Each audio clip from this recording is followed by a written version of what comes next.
Assalamualaikum warahmatullahi wabarakatuh. Perkenalkan, nama saya Aulia Herunisa. Di sini saya akan membahas tentang sumber daya alam di Indonesia. Potensi dan persebaran sumber daya kehutanan, pertambangan, kelautan, dan pariwisata di Indonesia. Seperti yang kita ketahui, Indonesia memiliki sumber daya alam yang sangat banyak. Persebaran sumber daya alamnya pun cukup merata di seluruh wilayah Indonesia. Kondisi iklim, geologis, dan geomorfologis Indonesia juga sangat berpengaruh kepada sumber daya alam yang terkandung di negara kita. Selanjutnya kita masuk pada potensi persebaran sumber daya kehutanan. Hutan adalah ekosistem natural yang telah mencapai keseimbangan klimaks dan merupakan komunitas tumbuhan paling besar.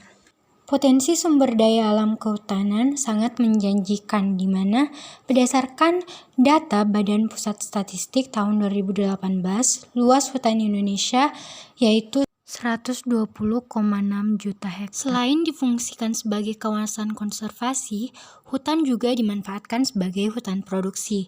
Hutan produksi adalah areal hutan yang dipertahankan sebagai kawasan hutan yang berfungsi untuk menghasilkan hutan bagi kepentingan konsumsi masyarakat, industri, dan ekspor. Berdasarkan Departemen Kehutanan RI tahun 2006, jenis-jenis hutan produksi antara lain: 1.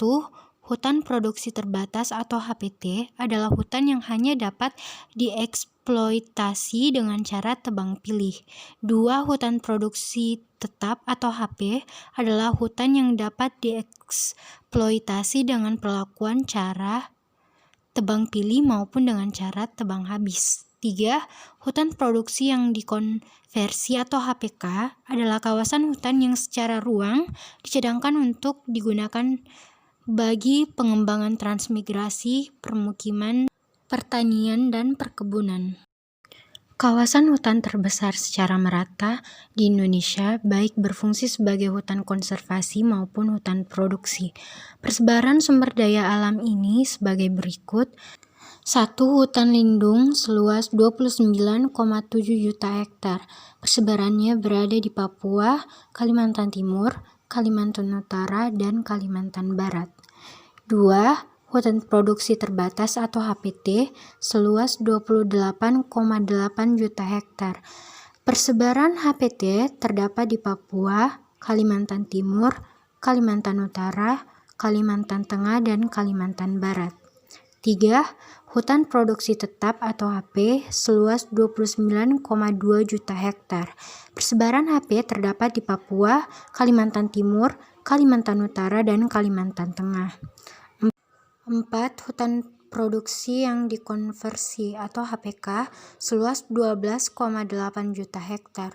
Persebarannya berada di Papua, Papua Barat, Maluku, dan Kalimantan Barat. Selanjutnya kita masuk pada sumber daya alam pertambangan.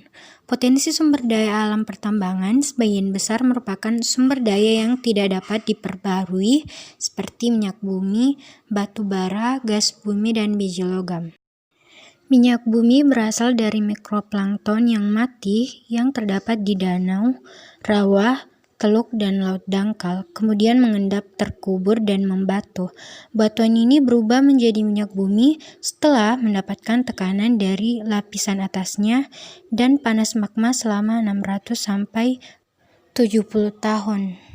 Batu bara terbentuk dari tumbuhan yang hidup sekitar 300 tahun yang lalu.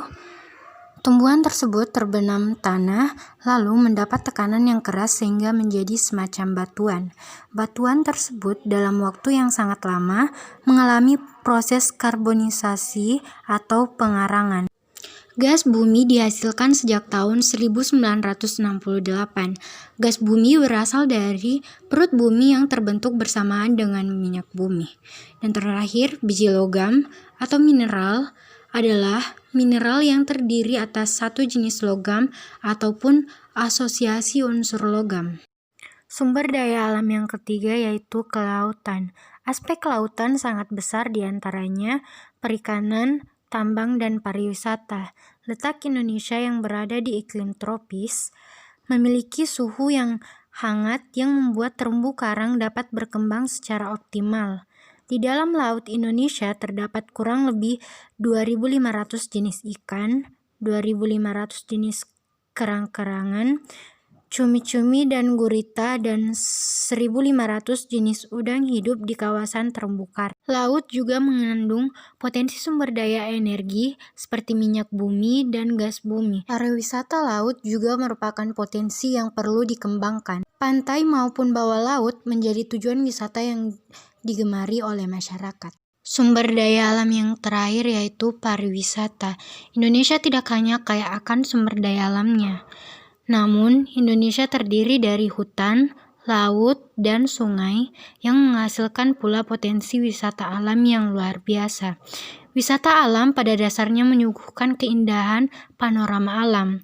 Wisata alam sendiri terdiri dari beberapa bagian, yaitu wisata pegunungan, wisata air panas, wisata danau, wisata air terjun, wisata goa, wisata pantai, dan wisata budaya seperti candi.